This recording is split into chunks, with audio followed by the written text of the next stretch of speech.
नमस्कार, world warrior में आपका स्वागत है। आज हम बात कर रहे हैं ईरान के यूरेनियम संकट पर। ईरान एक बार फिर परमाणु बम बना रहा है। इसका खतरा पूरी दुनिया के लिए खतरा है या फिर ईरान के लिए ये सिर्फ एक सुरक्षा का अधिकार है? क्या ईरान अब सचमुच परमाणु हथियारों को बनाने की दहलीज पर पहुंच चुका है? क्या दुनिया एक और परमाणु संकट की तरफ आगे बढ़ रही है? आईएए की जो रिपोर्ट, चौंकाने वाली रिपोर्ट आई है, इसमें ईरान के पास 400 किलो मतलब 60% शुद्ध यूरेनियम है, यानी परमाणु हथियार बनाने के योग्य स्तर तक करीब पहुंच चुका है ईरान। इसी चर्चा को आगे बढ़ा रहे हैं और हमारे सहयोगी अंकित हैं। ये बताएंगे कि क्या ईरान इस वक्त दुनिया, खासकर अमेरिका और इजराइल के लिए बड़ा खतरा बन चुका है, या फिर ऊर्जा का अधिकार है उनका, जो वो बार बार कह रहे हैं कि हम परमाणु बम नहीं बनाना चाह रहे, हम सिर्फ ऊर्जा का अधिकार है, जो हमें ऊर्जा उत्पन्न करना है। क्या आपको जो ईरान कह रहा है और जो आईएए कह रही है, दोनों में काफ़ी विरोधाभास है? आईएए को डर है कि अभी भी वो 10 एटॉम बम बना सकता है। देखिए, बहुत करीब पहुंच चुका है ईरान, बहुत करीब पहुंच चुका है। सबसे पहले तो हमें मानसिकता को समझना पड़ेगा। ईरान जो कहता है क्या वही करता है? आज तक जो इतिहास है ईरान का, जितना बार हमने उनको देखा है, जो उन्होंने कहा है क्या वही करा है? कभी नहीं करा है ना? आप ये देखिए, अगर ईरान चाहे तो आज इजराइल और गाजा की जंग खत्म हो जाए। किसी को शक है इस पे? किसी को नहीं। लेकिन क्या खत्म होने दे रहा है? हमास को पूरा सपोर्ट कर पूरा रहा है। सपोर्ट हिजबुल्लाह को पूरा सपोर्ट कौन कर रहा है? ईरान ही कर रहा है ना। तो ये आप समझिए, ये एटम बम बनाएगा तो ये इसका प्रयोग शांति के लिए, ऊर्जा के लिए करेगा। ऊर्जा मुझे तो कदापि नहीं लगता। अब आप खुद सोचिए, जो देश जब भी मौका मिलता है, और एक बात और, ईरान एक कट्टर इस्लामिक देश है। कट्टर शब्द का प्रयोग कर रहा हूं मैं यहां पे। और ईरान इजराइल को एक देश भी नहीं मानता। ये बात भी नोट डाउन करने वाली है। क्यों? क्योंकि वो एक उनकी धार्मिक मान्यता को नहीं मानने वाले लोग हैं, उनसे धार्मिक तौर पर उनका अलगाव है। इसलिए ईरान इजराइल को एक देश ही नहीं मानता, उन नागरिकों को नागरिक ही नहीं मानता। तो अब आप खुद ही बताइए, जब उसके पास ये दुनिया की सबसे बड़ी शक्ति आ जाएगी, हथियार वाली शक्ति, परमाणु शक्ति, तो आप बताइए क्या वो दुनिया को शांत रहने देगा? कदापि नहीं। वो ना अमेरिका से डरेगा, ना वो इजराइल से डरेगा, और ना ही वो किसी और देश से डरेगा। वो फिर दिखाएगा कि क्या होती है कट्टरता। आप खुद ही जानते हैं इस बात को। तो ईरान बार बार दावा कर रहा है कि उसका परमाणु कार्यक्रम सिर्फ ऊर्जा के लिए है, मानवीय मदद के लिए, मानवता के खिलाफ नहीं है। ये स्पष्टीकरण अब भी विश्वसनीय है, ये सभी पूछ रहे हैं। आईएए की रिपोर्ट कितनी गंभीर चेतावनी मानती है? इस आईएए की जो रिपोर्ट है कितनी गंभीर है, ये देखने वाली बात होगी। अगर ईरान के पास हथियार स्तरीय यूरेनियम आ जाता है, मतलब वो हथियार स्तरीय बनाने योग्य बन जाता है, तो क्या इजराइल और अमेरिका की मिलिट्री ऑप्शन की चर्चा फिर से तेज होगी? क्या दोबारा से ईरान पर फिर से वैसे ही हमले किए जाएंगे? क्योंकि ईरान हमास को रुकने नहीं दे रहा, हमास को सपोर्ट कर रहा है। सीज फायर खत्म ही हो चुका है, जो सीज फायर हुआ था तमाम, उसके बावजूद युद्ध जारी है ना। और हमास, हिजबुल्लाह, हूती सबको लगातार सपोर्ट कर रहा है। वो नहीं चाहता कि गाज़ा और आसपास के जो इलाके हैं वहाँ पे किसी भी प्रकार की शांति आए। तो क्या ये पश्चिमी एशिया में नए हथियार की दौड़ की शुरुआत है? क्या ईरान अब सचमुच परमाणु हथियारों की दहलीज पर आ चुका है? क्या दुनिया एक बार और परमाणु संकट की ओर बढ़ रही है? ये बड़ा सवाल है। तो आपको क्या लगता है कि ईरान को कैसे उसको सबक सिखाया जाए? क्योंकि एक बार ऑलरेडी युद्ध हो चुका और उसके अलग अलग जो परमाणु ठिकाने को उसको नेस्ते नाबूद कर दिया, लेकिन अभी भी वापस वो उसको सक्रिय करने की कोशिश कर रहा है। तो क्या आपको लगता है कि आगे क्या करे अमेरिका और इजराइल कि ईरान को कंट्रोल किया जा सके? एक बार ईरान कंट्रोल हो गया तो हमास भी कंट्रोल हो जाएगा, हूती भी कंट्रोल हो जाएगा, हिजबुल्लाह भी कंट्रोल हो जाएगा, और ईरान को पूरा रूस और चीन का समर्थन है, और भारत के भी हित हैं।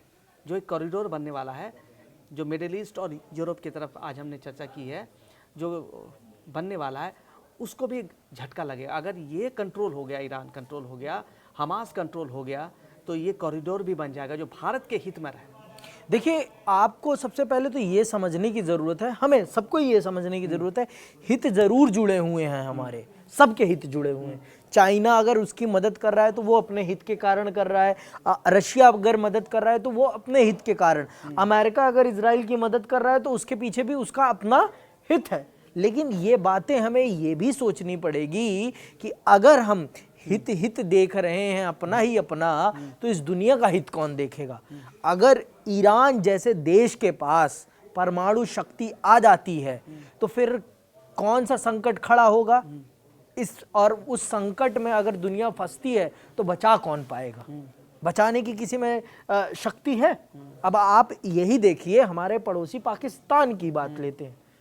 पाकिस्तान अगर इतना गलत आतंकवाद को पाल पा रहा है और दुनिया उसके खिलाफ कुछ नहीं कर पा रही, तो इसके पीछे सबसे बड़ा कारण क्या है?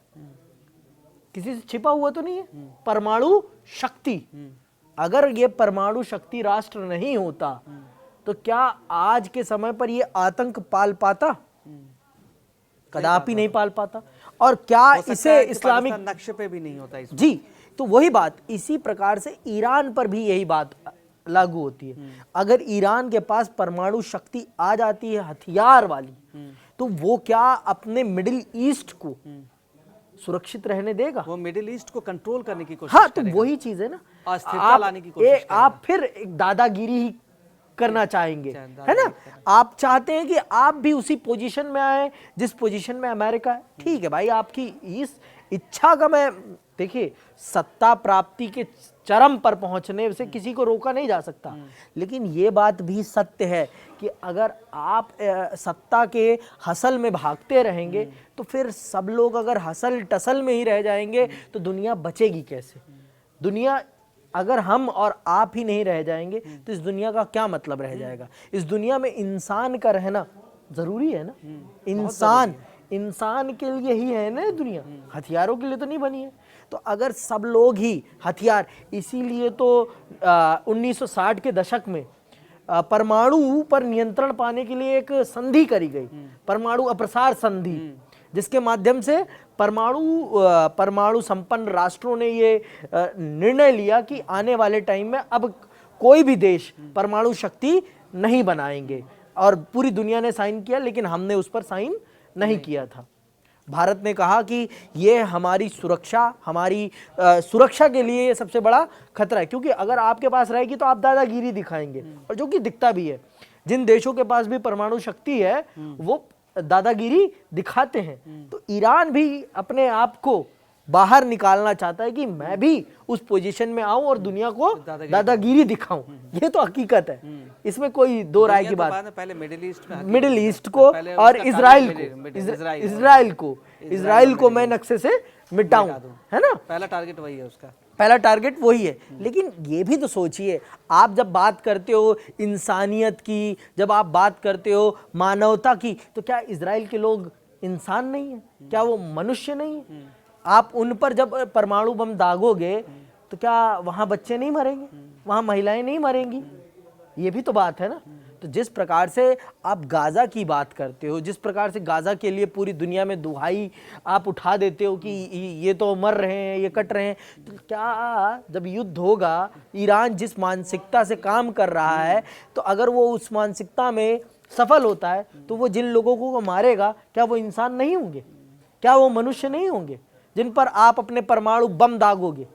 आप बताइए। और दुनिया ने ये चेतावनी बता देते हैं, IAEA के जो चीफ हैं राफेल ग्रॉसी की ने चेतावनी जारी की है। उन्होंने कहा है कि कूटनीतिक बातचीत अगर नाकाम रहती है, इस पूरे बातचीत में कूटनीतिक बातचीत अगर नाकाम रहती है तो ईरान के खिलाफ बल प्रयोग की आशंका बढ़ जाएगी। मतलब हमले कर सकता है अमेरिका और इजराइल, हमला कर सकता है ईरान पर।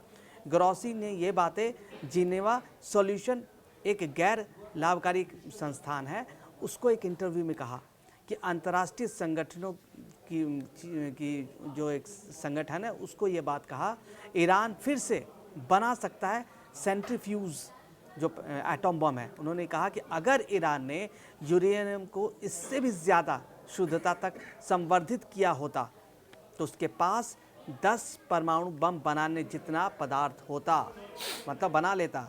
लेकिन ग्रॉसी ने यह भी जोड़ा अपनी बात में, उन्होंने ये साबित नहीं कर सकते कि तेहरान वाकई में परमाणु हथियार बनाना चाहता है। ईरान बार बार कहता रहा है कि वह परमाणु हथियार नहीं बनाना चाहता। हालांकि ग्रॉसी ने जोर देकर कहा कि इसकी जो पुष्टि के लिए एजेंसियों की निरीक्षण दोबारा, मतलब वहां जाकर दोबारा निरीक्षण करना पड़ेगा। ग्रॉसी ने आगे बताया कि इस्फहान, नेतांज और फोर्दो के परमाणु ठिकानों को काफ़ी नुकसान पहुंचा था, लेकिन ट्रंप के टोटल डिस्ट्रक्शन वाले जो दावे थे ना, जो दावे उन्होंने किए थे कि ईरान का तकनीकी ज्ञान अभी नष्ट नहीं हुआ है, जो उनका तकनीकी ज्ञान है वो अभी तक नष्ट नहीं हुआ है। उनके अनुसार ईरान के सेंट्रीफ्यूज फिर से बनाए जा सकते हैं। ईरान पर लगातार प्रतिबंधों का असर ही उल्टा तो नहीं पड़ रहा। तो क्या ये नेशनल प्राइड का मामला बन गया है ईरान के लिए? नेशनल प्राइड का मामला बन गया है। देखिए, नेशनल प्राइड तो ये भी है कि आप पहले अपने लोगों को, ईरान अपने लोगों की जो दैनिक ज़रूरतें हैं उनको अपना नेशनल प्राइड क्यों नहीं मानता? आप अपने लोगों की पहले भूख तो मिटा लें। आप एक संकट है, है सबसे बड़ी चीज तेहरान को शिफ्ट करने की बात की जा रही तो है। वही बात है ना, पहले हालात आप ऐसे अपनी हो गए मूलभूत चीजों को तो नहीं सुधार पा रहे हैं और आप हथियार को अपना नेशनल प्राइड बता रहे हैं। आप हथियार से अगर दुनिया जीती जा सकती तो अमेरिका दुनिया जीत चुका होता। क्या जीत पाया? नहीं जीत पाया। नहीं जीत पाया। तो हथियार सिर्फ आपकी सुरक्षा, या फिर आप कहिए कि आप अवरोध का सिद्धांत प्रसारित कर रहे हैं कि नहीं भाई, दुनिया आपसे डर जाएगी कि आपके पास हथियार है तो आपसे कोई लड़ने नहीं आएगा। ये तो होगा नहीं। भारत ने पाकिस्तान पर हमला करके दिखा दिया। पूरी दुनिया ने देखा है, पूरा कोल्ड वॉर सबने देखा है। 50 साल पूरी दुनिया कोल्ड वॉर के दौर में रही है। तो अगर अमेरिका ने हथियार बनाया है तो रशिया ने उसके 2 गुना हथियार बनाया, यूएसएसआर ने। किसी से छिपा हुआ तो नहीं है। अगर ये बनाएगा, ईरान बनाएगा तो इजराइल भी बनाएगा। स्वाभाविक सी बात है। स्वाभाविक बात है। तो आप चाहते क्या है? आप दुनिया को विकास की तरफ, और रशिया, मैं एक बात और कहूंगा आपसे, आपने अगर देखा होगा यूएसएसआर के विखंडन का सबसे बड़ा कारण क्या था? सबसे बड़ा कारण क्या था? वहां पर लोगों की मूलभूत जरूरतों को पूरा नहीं कर पाया यूएसएसआर, सिर्फ इसलिए क्योंकि वो अपने प्राकृतिक संसाधनों का उसने दोहन कहां किया? उसने सबसे ज्यादा दोहन उनका किया हथियारों के निर्माण पर, और हथियारों के निर्माण पे करने के कारण वो अपनी जनता की मूलभूत जरूरतों को पूरा नहीं कर पाया। इसी कारण 15 गणराज्यों वाला यूएसएसआर विखंडित हो गया। नहीं तो आज दुनिया का सबसे बड़ी ताकतवर देशों में से एक था वो। तो वही चीज मैं ईरान पर भी कह रहा हूं। ईरान पहले अपनी मूलभूत जरूरतें तो पूरी करे। आप हथियार को अपना नेशनल प्राइड बता रहे हैं, लेकिन जो लोगों की मूलभूत जरूरतें हैं उनको आप अपना नेशनल प्राइड तक नहीं बता रहे। तो ये इस मानसिकता को सबसे पहले बदलनी पड़ेगी। और जो पूरा का पूरा मिडिल ईस्ट है, वहाँ पर यूएई है, सऊदी अरब है, उनके काम करने के तरीके को भी हमको समझना वो तो हथियार को अपना नेशनल प्राइड नहीं मानते, वो विकास को अपना नेशनल प्राइड मान रहे हैं। आप देखिए यूएई कितनी तेजी से विकसित हो रहा है, यूएई किस प्रकार से अपने आप को आगे बढ़ा रहा है और एक नई दिशा में लेकर जा रहा है। लेकिन क्या ईरान इस चीज को कर पा रहा है? ईरान तो सिर्फ कट्टरता और अपनी एक विशेष सेना बनाने पर ज्यादा ध्यान देता है जो युद्ध ही लड़ती रहे, है ना? इस मुद्दे पर हम आगे भी चर्चा करेंगे। हमारे पास बहुत ही कम वक्त है। कल फिर दोबारा आएंगे। वर्ल्ड वॉरियर में अब बस इतना ही। दुनिया की पल पल की अपडेट हम आपको देते हैं। ईरान परमाणु विवाद, गाजा से लेकर हूती हिजबुल्ला तक युद्ध के हर मोर्चे, हर रणभूमि की डिटेल एनालिसिस करते हैं, सिर्फ आपको अपडेट रखने के लिए नहीं। अब यहाँ से आपका काम शुरू हो जाता है। कड़क को मजबूत स्तंभ बनाने के लिए लाइक करें, सब्सक्राइब करें, वर्ल्ड वॉरियर समेत कड़क के तमाम वीडियोस को शेयर करें ताकि आपका कड़क मजबूत हो, हमें और बल मिल सके। मैं आकाश कुमार और मेरे सहयोगी अंकित आपसे विदा लेते हैं। कल फिर मिलेंगे डिटेल एनालिसिस, डिटेल चर्चा के साथ। स्वस्थ रहिए, खुश रहिए।